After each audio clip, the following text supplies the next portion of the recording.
Ladies and gentlemen, welcome to the Lake County Courthouse, the greatest place in the world to be celebrating Veterans Day.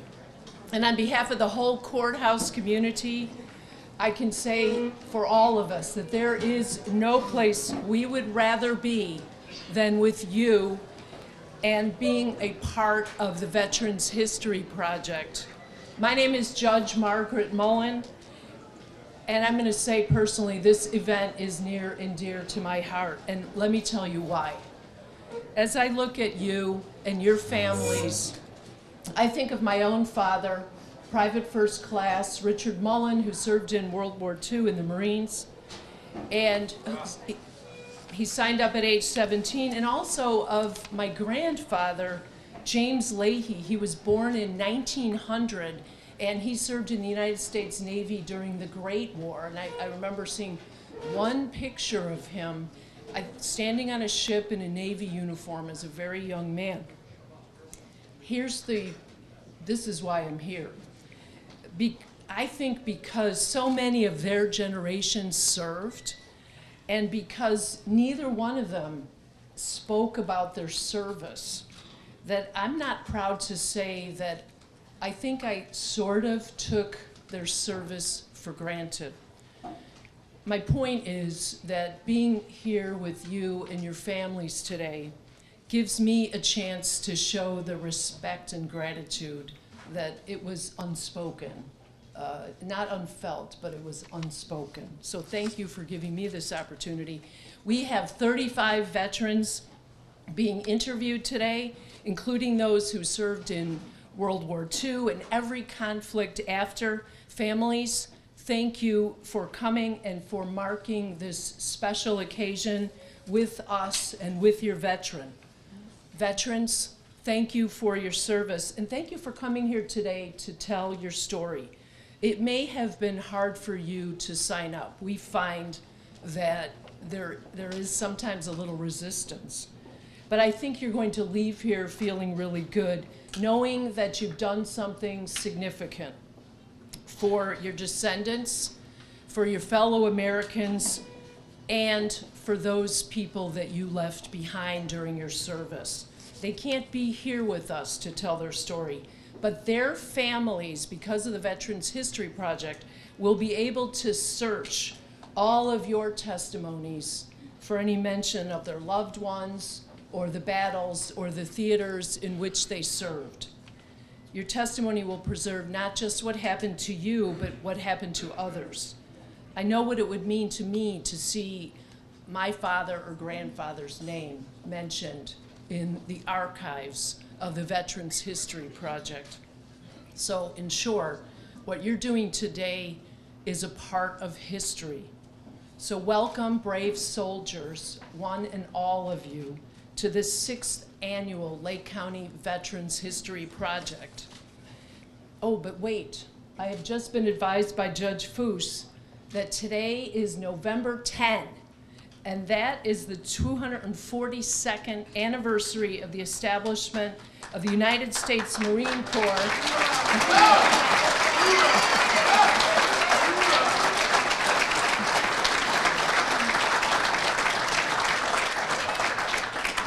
A little known fact, apparently it was founded at Tun's Tavern in Philadelphia, but that's probably just a coincidence.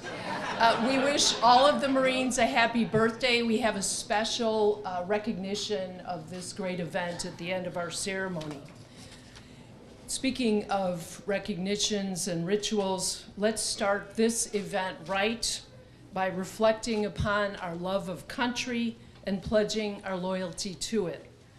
Leading us in our national anthem is Prospect High School student Catherine Jordan, and immediately following, we will be led in the Pledge of Allegiance by the Lake County Young Marines who are posted in the back corner there.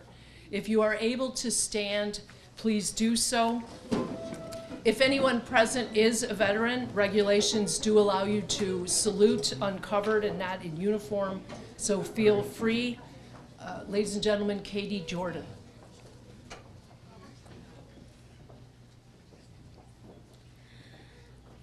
Oh. Oh, say, can you see by the dawn's early light what so proudly we hailed at the twilight's last gleaming, whose broad stripes and bright stars through the perilous fight o'er the ramparts we watched were so gallantly streaming, and the rockets' red glare, the bombs bursting in air, gave proof through the night that our flag was still there. Oh, say, does that star-spangled banner yet wave o'er the land of the free and the home of the brave?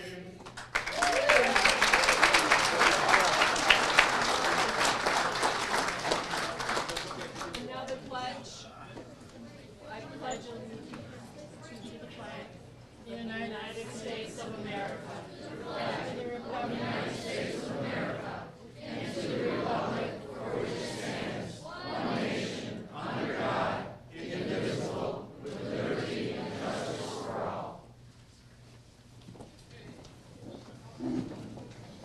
Thank you. Beautiful. And we will hear from Katie again. She's going to favor us with another song.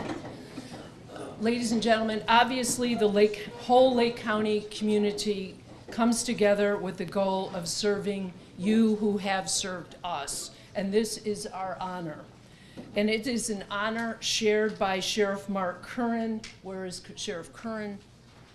Who is here today, I know, with all of his deputies, who are themselves heroes, and many of whom serve as part of this event. They're here today, and they are, many of them, vets, including, we want to mention Detective Mark Robbins, who served as a Navy SEAL. He suffered a gunshot wound to the head in Iraq. Despite his grave injury, he recovered and is now serving the people of this county as a detective. We could not do this without the support and full-bore participation of our state's attorney, Mike Nierheim, our public defender, Joyce Gosman, and their fantastic assistants, as well as the many county departments and staff who are part of this event, with a special shout out to the folks at facilities. It's great to see Judge Fred Foreman, retired, who was here. Also present with us today is Judge Meg Marcoulier, Judge Jim Boris, Judge Chuck Smith, Judge Christy Bishop, Chief Judge George Ortiz, whom you will hear from in a little bit. Did I miss anyone else other than the judges who are serving? They're not only here with us today, but they are also serving as interviewers. Judge Chris Stride, Judge Elizabeth Rochford, and Judge Mitch Hoffman. Did I miss anyone, Chief? Thank you very much. And we are thrilled to have with us today Captain James D. Hawkins, the commanding officer of the Great Lakes Naval Station. It is an honor, Commander. Thank you. I've got my reading glasses on.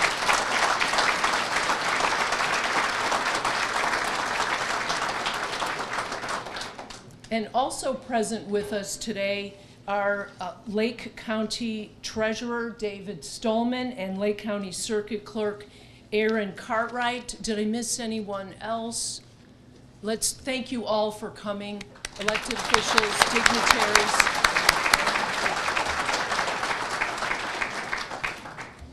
And it is now my privilege to introduce our Chief Judge, who will welcome our keynote speaker.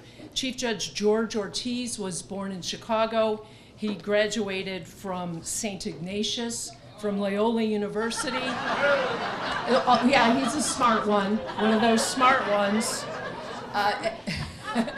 And the John Marshall Law School. He took the bench in 2002, was elected Chief Judge in 2015, and I would say he is the hardest working judge in this courthouse. Please welcome our Chief Judge, George Ortiz.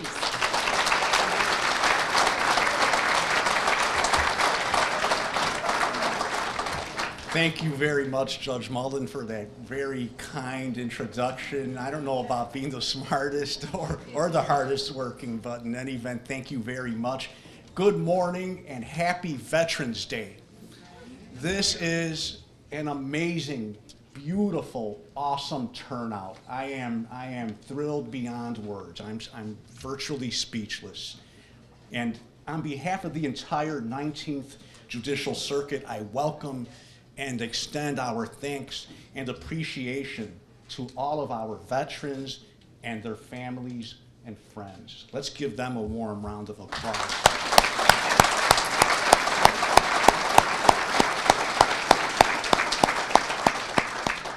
I also thank all of the volunteers, court staff, lawyers, judges, court reporters who have come from Wisconsin, from DuPage, from Chicago, of course, from Lake County and from other parts to be here. It's truly a great honor and privilege to have you join us and to help make this program the great success it is, and to help preserve the histories of our veterans. So thank you all for being here. I would be remiss if I didn't give special thanks to Judges Scully, Foose, and Bitar, and Judge Mullen, and also to my administrative assistant, Lorena Hernandez, who has been working tirelessly to help make this event what it is. So let's give them a warm round of applause.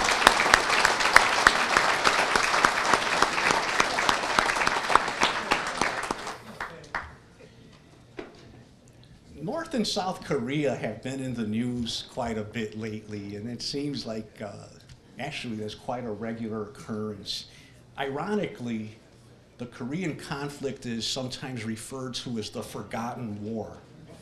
For those who served and gave their lives there, however, and to their loved ones, it was no less a war than any of the others in which our country has participated. This certainly holds true for my family. My uncle, Army Private First Class Mariano Colon Martinez, was a member of the 65th Infantry Regiment, 3rd Infantry Division. He was seriously wounded by the enemy on February 1st, 1951, and died of his wounds 2 days later. Uncle Mayo is not forgotten, however. To this day, his portrait is displayed in my mother's apartment, and he also bears a startling resemblance to my brother Joe, so we've never forgotten him. On this great day of patriotism and gratitude for our veterans, past and present, we are joined by a patriot and living legend who served in Korea and dedicated his life to serving our country and greater Chicagoland. Captain A. Robert Aboud attended Harvard College, where he was in the ROTC program from 1947 to 1951.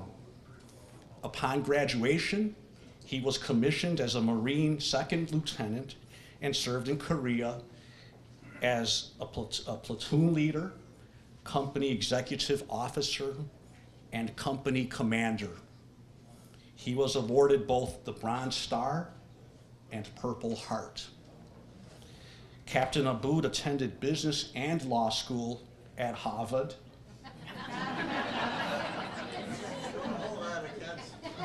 On the GI Bill, and was a Marine Corps Reserve officer until 1960, when he was posted abroad by his employer. Captain Aboud served as president and chairman of the First National Bank of Chicago, chairman of First Chicago Corporation, and as president and chief operating officer of Occidental Petroleum Corporation. He served on the board of directors of the Federal Reserve Bank of Chicago, the International Monetary Market, the Texas Superconducting Super Collider Authority, and as a member of the President's Circle of the National Academy of Sciences. The list of other corporate, educational, charitable, and civic boards he served on is impressive and too lengthy to mention.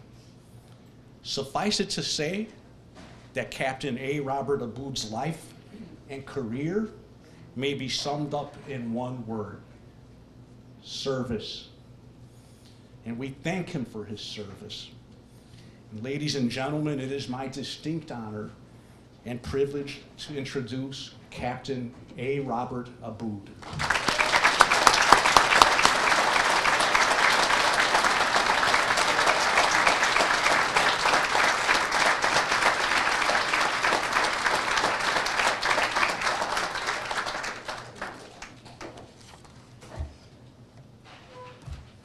I don't know how to respond to that.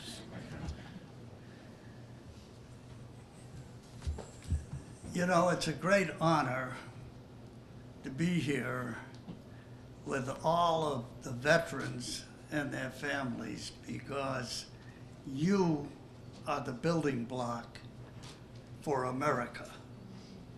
And I want to talk a little bit about that. First of all, and I always want to honor, are there any Gold Star families here? There's one. I want to salute you. Are there any more?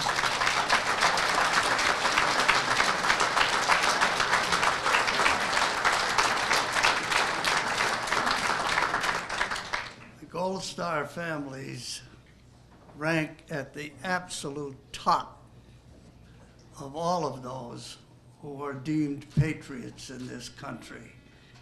And thank you very much to all of you.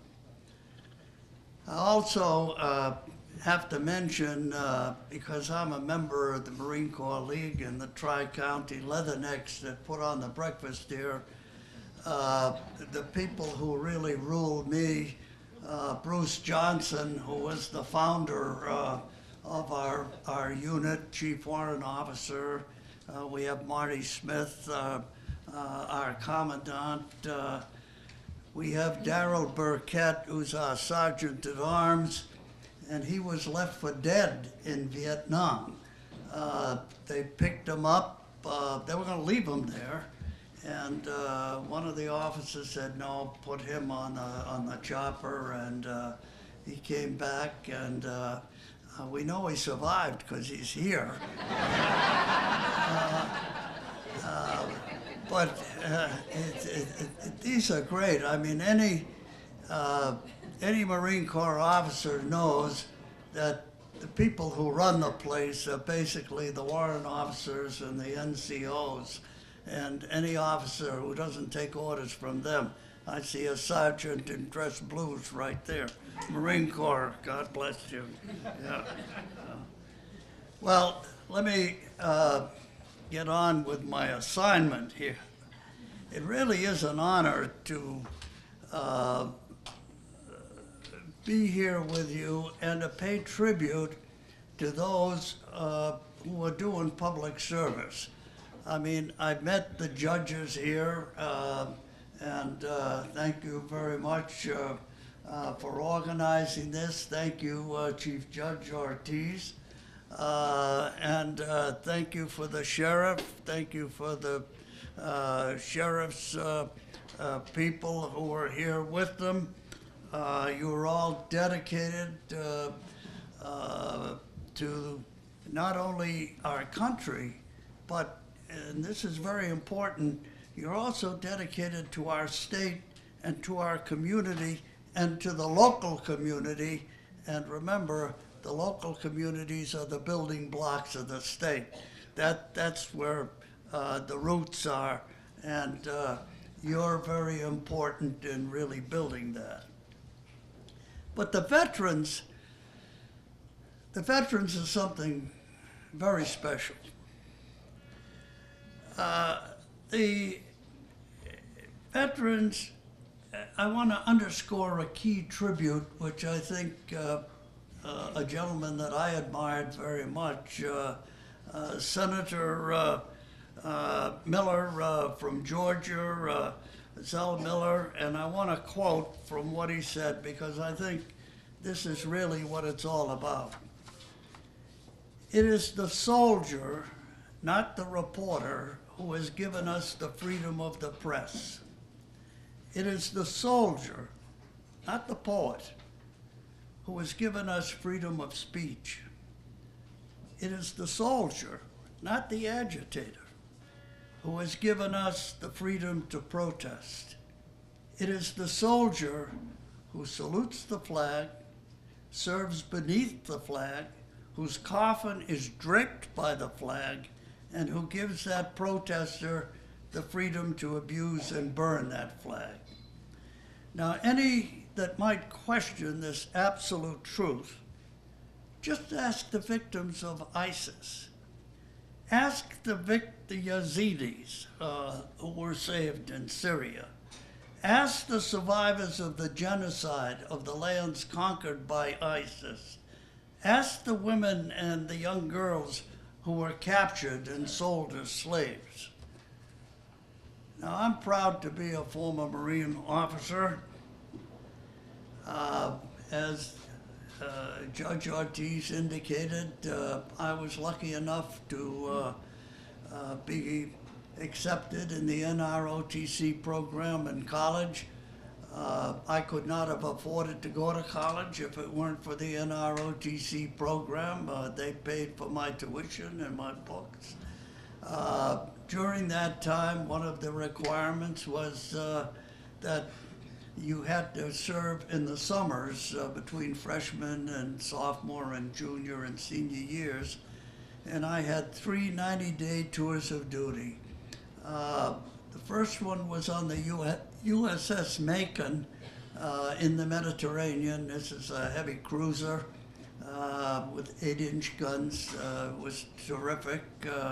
They had wooden decks, and you went out and you holy stoned those decks and kept them clean. And we even did over the side where we chipped the paint. And then I had 90 days in Little Creek, Virginia, where we learned about, we practiced amphibious training. And then I had 90 days in Pensacola, Florida, where we understood flight operations and the use of Navy air. There's the four-striper captain. Every time I saw a four-striper, I quaked in my boots. Came in. So then I graduated in '51, and as the judge indicated, I was fortunate enough to be assigned to go to Korea, where I served as a platoon commander and then as a company executive officer, and then as a company commander. And the only reason I got that post was because my senior officers were wounded and evacuated, and it left a vacuum, and I was able, lucky enough to fill that vacuum. Now, military service is really an indispensable building block, I think, for any young person, for work, for school, for family life. You learn discipline. I was really unhappy when we got rid of the draft and we didn't renew it. I think the draft, which brings everybody together, basically is part of our democracy, and it helps us all to learn how to work together and to respect each other. Now, the service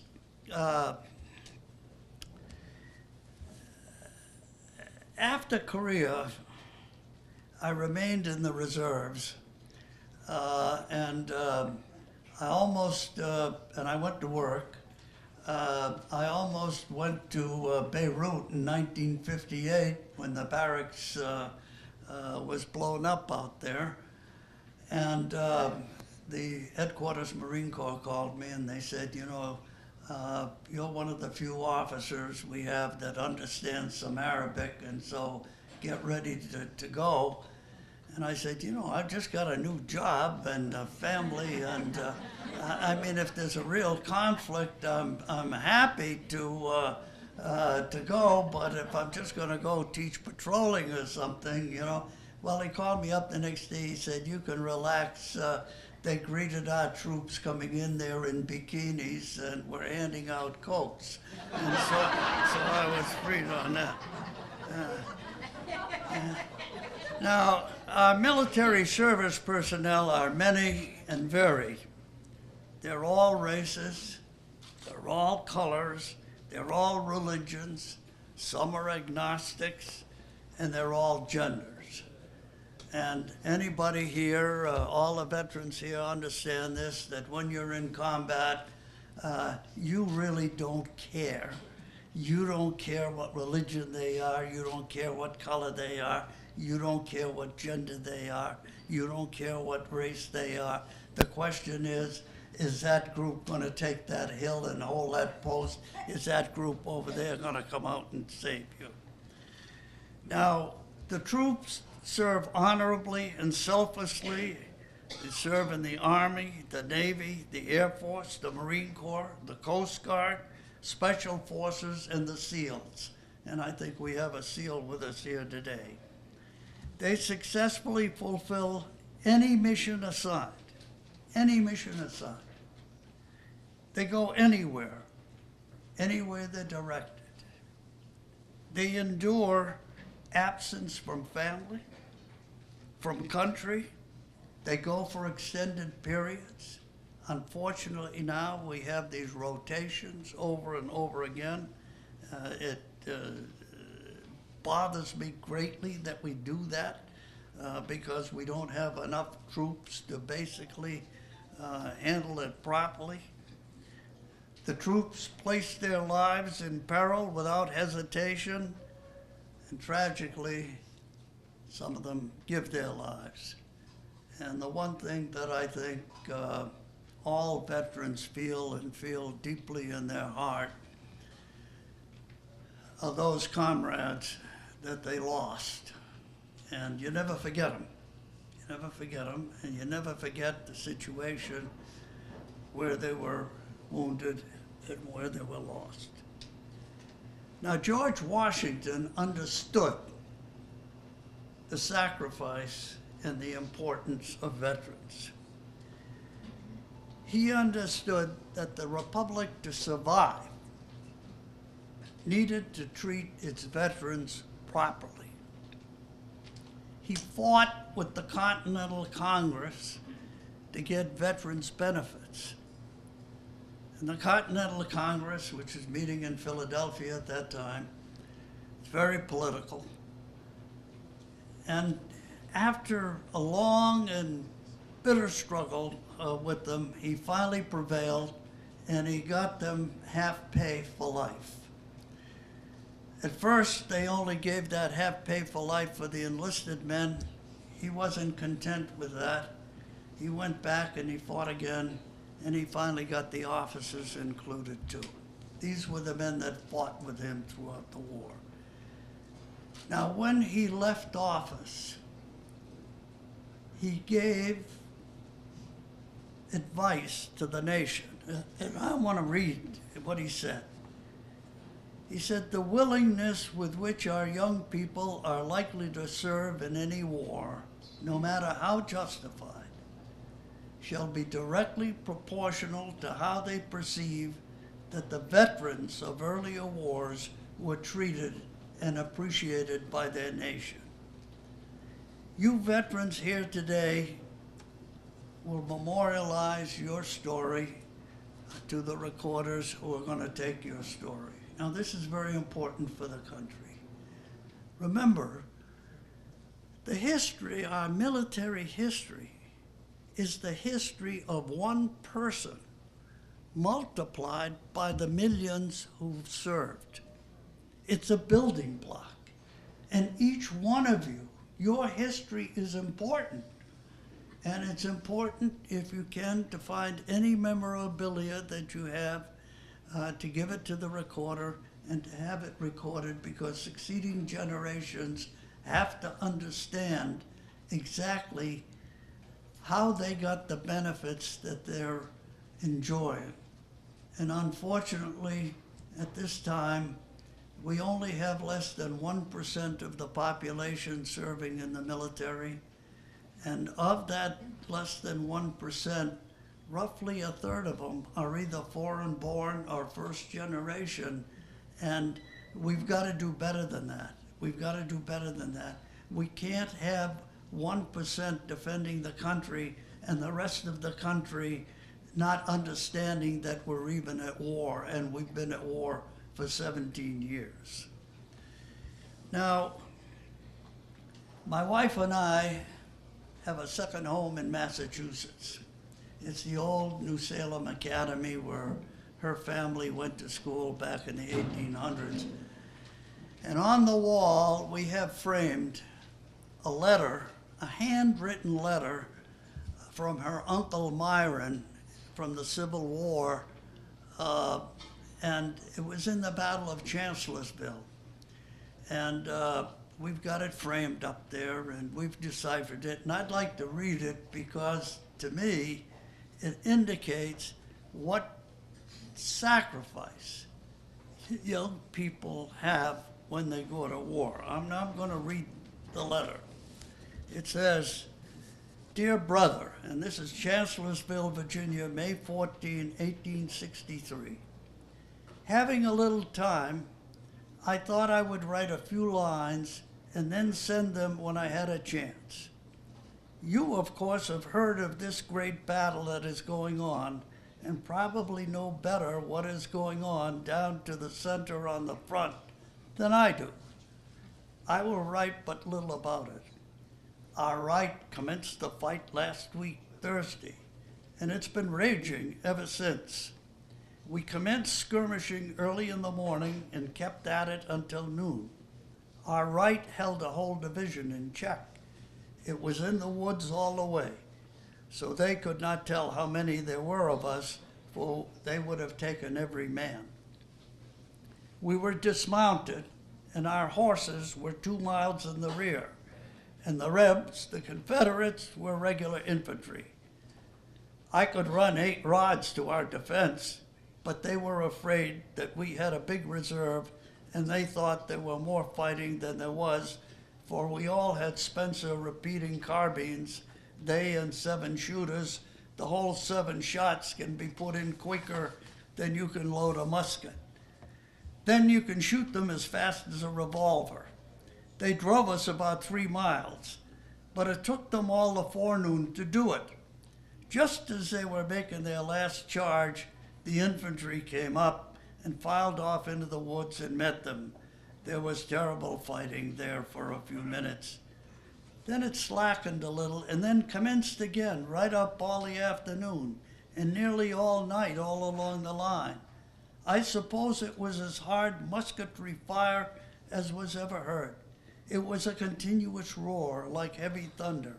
It is said we lost 20,000 men the first 3 days. Our right lost nearly 7,300. The boys from The Hague, New York, all right except Luther and Ansel Jones. Luther is probably killed and Ansel badly wounded. It was an awful sight to see the wounded men coming in. They would have to lay on the ground exposed to the sun and rain. It was very hot the first 6 days. You go to a hospital and you would see the doctor amputating arms, hands, and legs all the while. All one, they had 6 tables. They were amputating on at once. One of our majors was down at the front yesterday and said we had 12,000 prisoners and 400 cannons. I think we'll give them a good drubbing this time. The prospect is good now. We're picketing clear back on the Rapidan now. We have quite a force here. It is to keep open communication to Fredericksburg. Don't worry about me. I think we're all right now. I will write as often as I can, if it is every day until this is over. I have written this in a hurry, and I guess it will bother you some to read it no more this time. From Myron. P.S. We're encamped on the old Chancellorville battleground. Skulls and human bones are aplenty all around. The men were not half buried. The trees are all cut up and shot and shelled. Now, Uncle Myron was 21 years old when he wrote that letter. He was born in Hubbardston, Mass. in 1842. He survived the Civil War, and he came back to teach in the school, which we now have as our home, our second home out in Massachusetts. I cite this as one example because our family, neighbors, and friends, it is a reminder of the tragic cost that past veterans have paid to give us the benefits that we all enjoy today. Freedom is not free. It was won and maintained with blood. Uncle Myron fought for a flag committed to preserve our Union. The opposing flag was the Confederate flag, dedicated to secession from the Union and preservation of slavery. To Uncle Myron, the Stars and Stripes represented the Declaration of Independence with its stated self-evident truth that all men are created equal. The Stars and Stripes represented the Constitution that mandated equal rights for all. The Stars and Stripes is the flag we face and to which we pledge when we solemnly swear allegiance to the United States of America and to the republic for which it stands, one nation, indivisible, under God, with liberty and justice for all. The American flag broadcasts our American values with a roar heard around the world. Its colored threads memorialize every war, every battle, and every hero who gave his life to keep Old Glory waving proudly. The red color in the flag is for the blood that was spilled and shouts out Old Ironsides, Gettysburg, Belleau Woods, Guadalcanal, Battle of the Bulge, Iwo Jima, Chosin Reservoir, Hue, and hundreds of others. Thank you, veterans, for your service. Thank you, veterans' families, for your service and support. Thank you, public officials, for giving support to our service personnel, our veterans and their families, and our young people who will someday be called to serve loyally and selflessly. May God bless all of you. May God bless the United States of America. Thank you.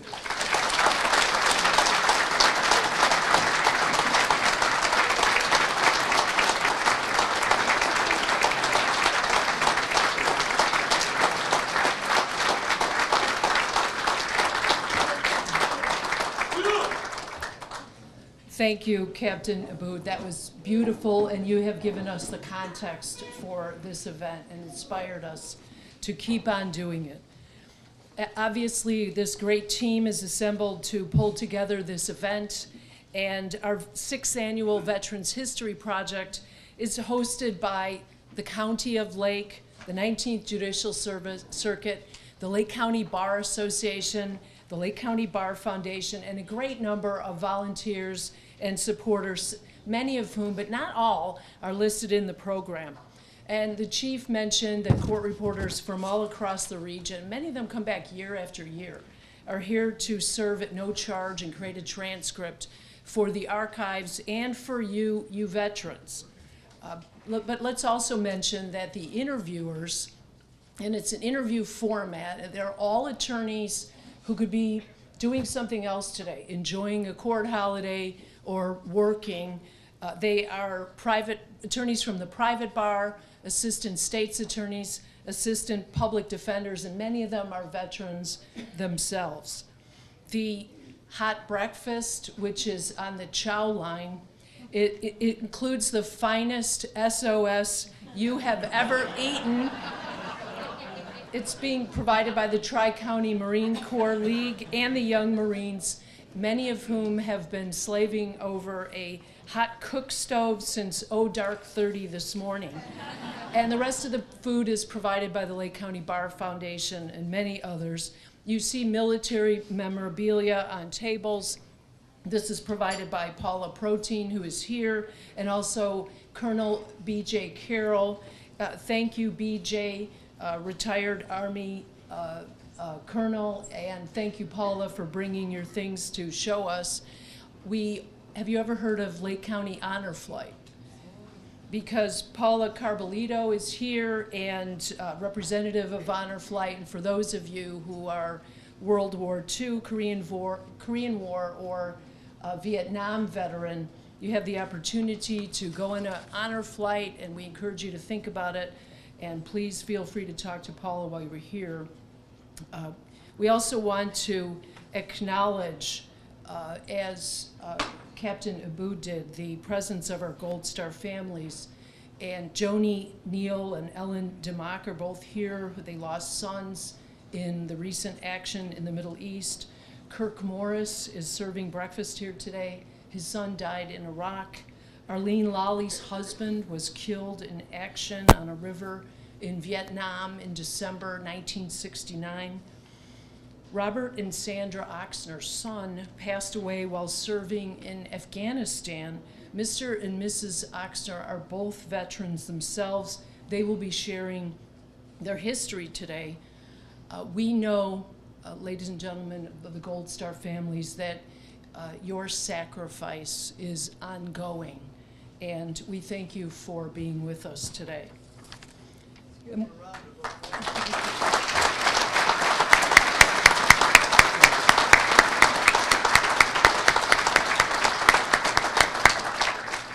And one of the great things about Lake County is that everybody gets along and everybody works together.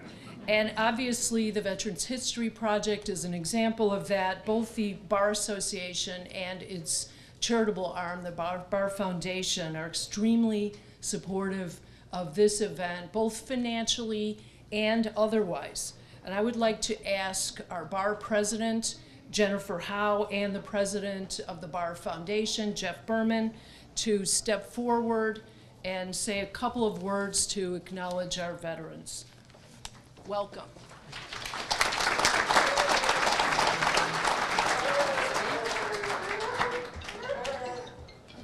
Good morning.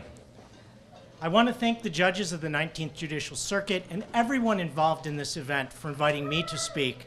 It is a privilege to be here today to represent the Lake County Bar Foundation as we come together to honor the service and sacrifice of our nation's finest and bravest, the men and women of America's armed forces.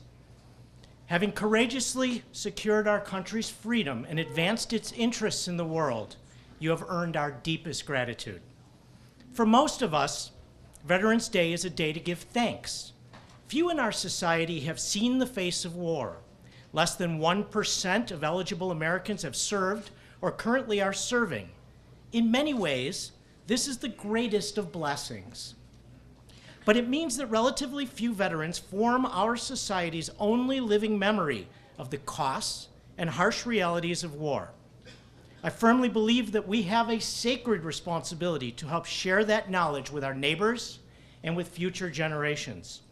And that is why it is my great honor, and that of the Bar Foundation and Bar Association, to support the Veterans History Project and to play even a small part in these commemorations.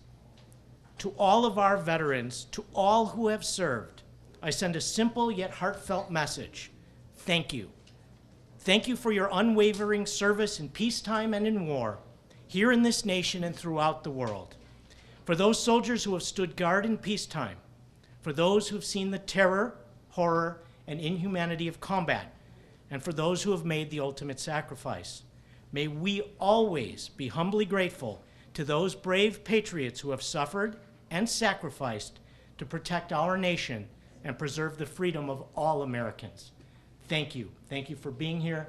Thank you for sharing your stories this morning.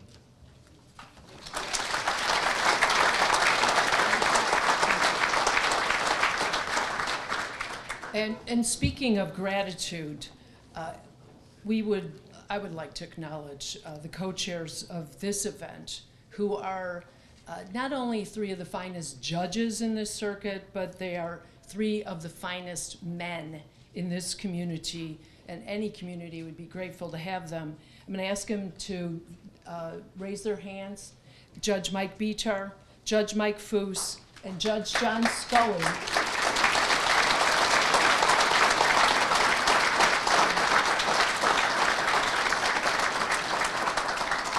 They work all year on this event, and they make it happen, but they also make it fun.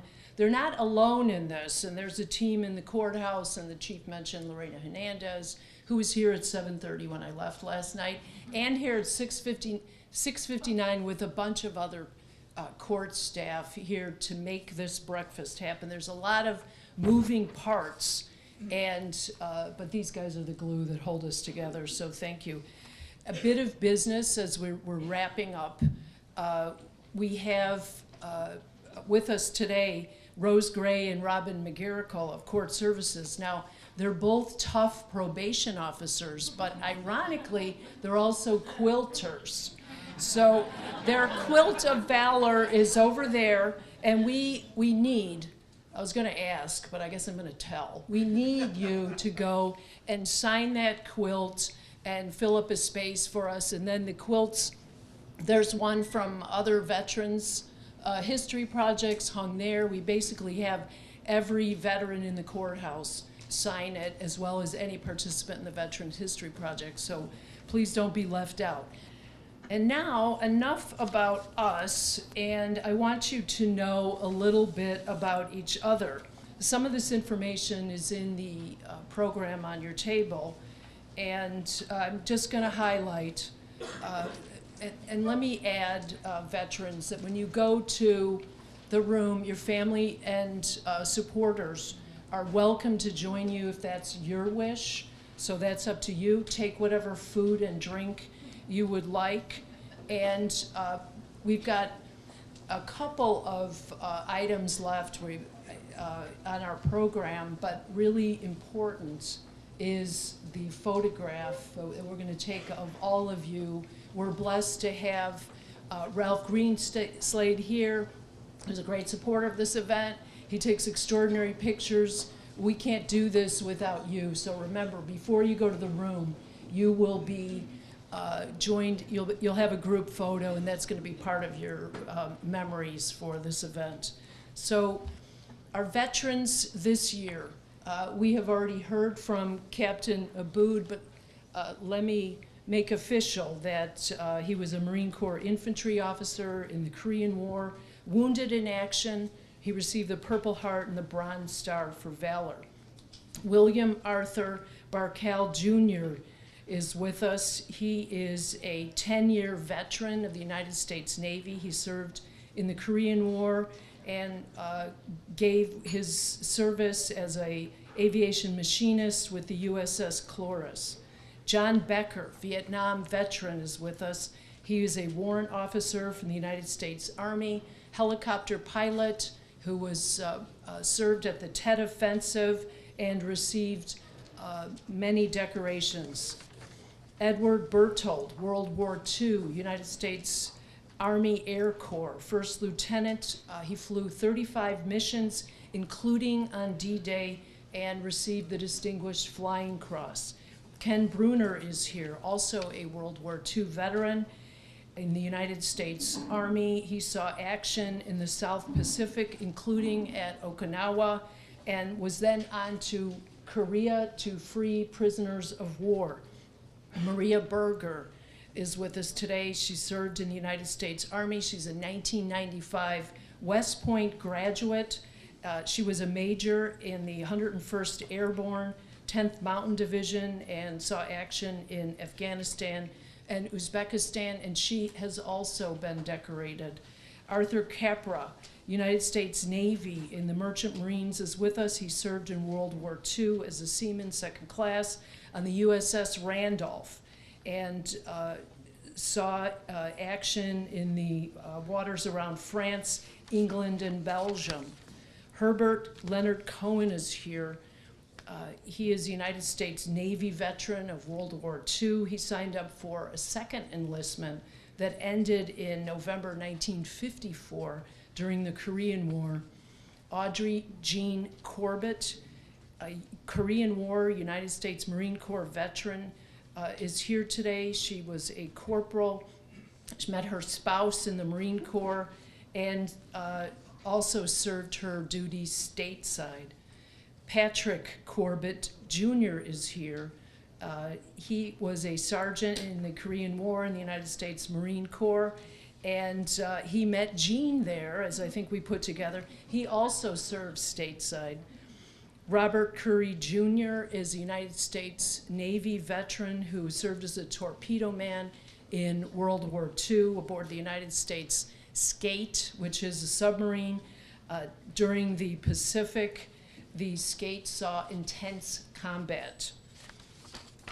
Jim Ferret is here. He is a Vietnam veteran of the United States Army. He served from 1969 to 1972. Also a Vietnam War veteran is Alan Gementi. Alan was a paratrooper with the United States Army, 101st Airborne. He flew 121 combat missions and received many decorations. U.S. Marine Vietnam veteran Robert Gillengerton is with us. He was a corporal in the 1st Marine Division and saw action just south of the DMZ in Vietnam. Michael Grounds is here, United States Army veteran of Vietnam. He was a staff sergeant, served at several base camps, received 2 Bronze Stars for meritorious service, and suffered service-related injuries. Also here today is Michael Hughes, a corporal in the United States Marine Corps. He served during Operation Enduring Freedom and Iraqi Freedom, and in both Iraq and Afghanistan. United States Army Sergeant Howard Jacobs is here. He served in World War II as a combat medic in the Battle of Luzon and in the Philippines. He also received a medal for his service. Robert Norzer is here, United States Army Corporal who served in World War I. He was a medic in occupied Japan, assigned to Tokyo and Yokohama. Michael Marcos is with us, United States Army Sergeant of the 101st Airborne. He served in Operation Iraqi Freedom and served as a translator. I'm sorry, did I get his name wrong? No, I was in World War I. I'm a little too young. Oh, did I say World? I didn't mean that.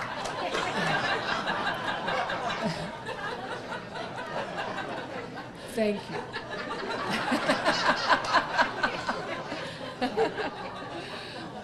We also have Jack Morrison with us, World War II, Army Corps Staff Sergeant, a ball turret gunner in a B-24, and had over 40 missions flying out of Italy and England. He also flew in support of D-Day. Robert Oxner is here, Gold Star parent, a Vietnam War veteran of the United States Army. He enlisted but was commissioned and later discharged as a captain. He served in the Special Forces of 4 Corps in Vietnam, Mike Force, and received numerous decorations. Sandra Oxner is also here. She is a Gold Star parent and a veteran of the United States Army. Served at the Army Security Agency in Camp Zama, Japan, in the early part of the Vietnam hostilities. Also with us is Charles Quigley, United States Navy veteran of 22 years. He served in the Cold War and during the Vietnam era. He was a chief petty officer and saw sea duty on 8 different ships, including in the Atlantic Fleet. Thomas Rankin is here this morning. He will be discussing his service as a United States Navy veteran in Vietnam. He was a petty officer, 3rd class, and saw permanent shore patrol duty in Da Nang. He was part of the Tet Offensive, and he later went on to serve, interestingly, so he went from the Navy to the United States Army, where he, thank you, where he achieved the rank of major and flew helicopters. William Ritchie is here from the United States Marine Corps. He was a corporal during World War II. He was at the Battle of Okinawa and received many decorations. He also was part of the Korean conflict, had the rank of sergeant, and was at Chosin Reservoir. James Stiles is here, United States Marine Corps Vietnam era sergeant. He was a special radio operator. He served stateside as well as in Germany, Spain, and Cyprus. Also with us is Richard Stones, World War II veteran, United States Army Air Corps. He was a staff sergeant at an air base in England. He served air bombing raids over Germany and was received several medals. He was also a prisoner of war. Ken Stroud is here, Vietnam Army veteran. He was part of Operation Cedar Falls and Junction City and at the Battle of Ong Tam. He suffered chemical burns during his service. Also a Vietnam vet is Jeffrey Russell, the United States Marine Corps. He was a corporal and active between 1968 and 1974. He saw combat in several operations and received the Combat Action Ribbon. Earl Tenorman is with us today. He was a bosun's mate, second class in the United States Navy during World War II. He was aboard the LCL 821, LCI, Landing Craft Infantry, and saw action at several battles, bringing infantry ashore, and he received the Purple Heart. Justin Waldeck, United States Marine, is with us. He will be talking about his service during Operation Iraqi Freedom. He was a major, did 2 tours in Iraq. He was wounded by an IED. He is highly decorated. Rupert Wenzel is here, Vietnam vet, a hospital corpsman. He was in the United States Navy, but assigned to the Marines. He served with the Northern Corps just south of the DMZ, and he also was decorated for his service. And also with us this morning is Douglas Grote. Doug, we're glad you made it. He is a veteran of the United States Army from 1967 to 1969. Ladies and gentlemen, these are our veterans for the 2017 Veterans History Project. Thank you.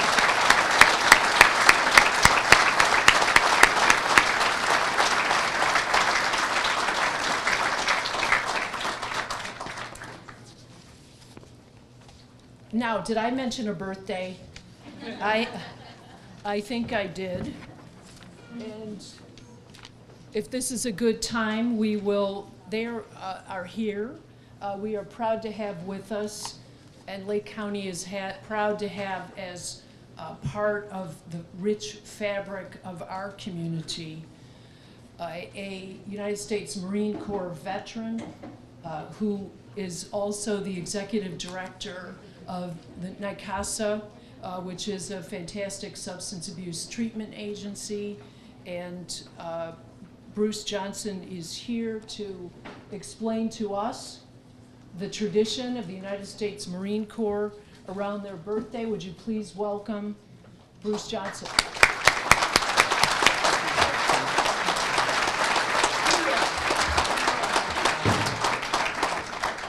Well, good morning, everyone. As you may have noticed, we're just waiting 1 second for our oldest Marine present to make it back by the cake.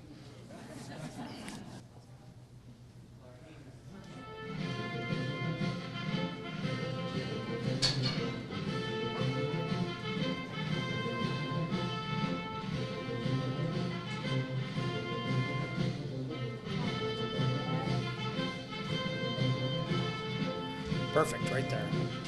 That's good.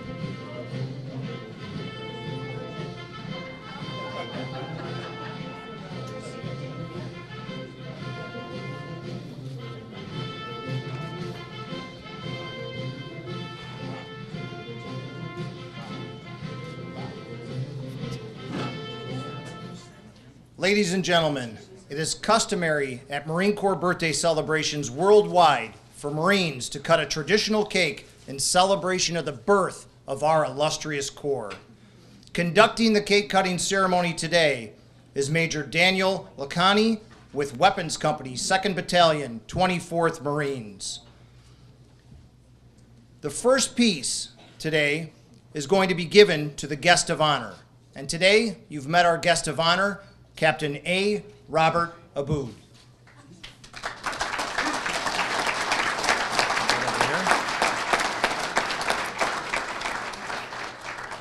It's the tradition in the Marine Corps that the officers always eat last, so I have to hold my cake. That's right. till everybody else. Very true.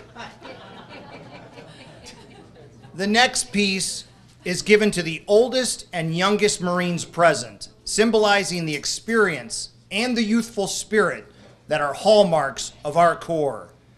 The oldest Marine present is William D. Ritchie. He was born 9/13/1927 in Ontario, Canada. He enlisted in the Marine Corps on 11/29/1944 at the age of 17. He was assigned to Easy Company, 2nd Battalion, 29th Regiment, 6th Marine Division. He also served in Okinawa and Guam during World War II, as well as the Incheon landing in Korea. The passing of the cake from the oldest to the youngest Marine present symbolizes the passing of history and traditions to the next generation. The youngest Marine present is Staff Sergeant Lizeth Arias. She was born on 13 August 1991 in Chicago, Illinois. She enlisted in the Marine Corps on 22 June 2009 and is currently assigned to Weapons Company, 2nd Battalion, 24th Marines as the company supply chief.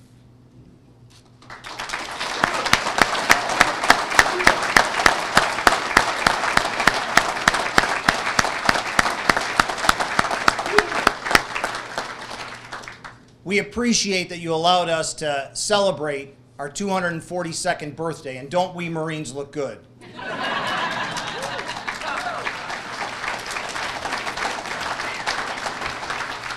We are going to cut this cake up and place the pieces on plates, so you're welcome once the program is over to please come, share a piece of cake. You can certainly bring it with you in the interviews or have the cake afterwards. Thank you very much, and happy birthday, Marines.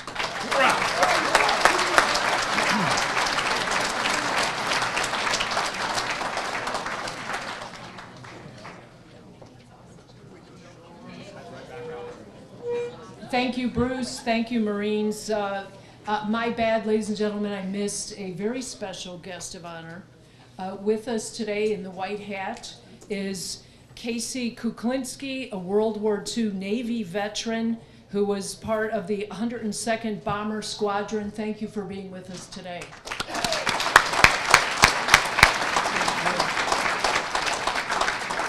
And now to lead us in God Bless America, let's welcome back Katie Jordan.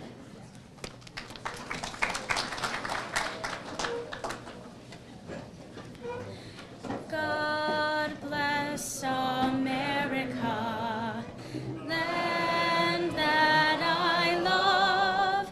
Stand beside her and guide her through the night with a light from above. From the mountains to the prairies to the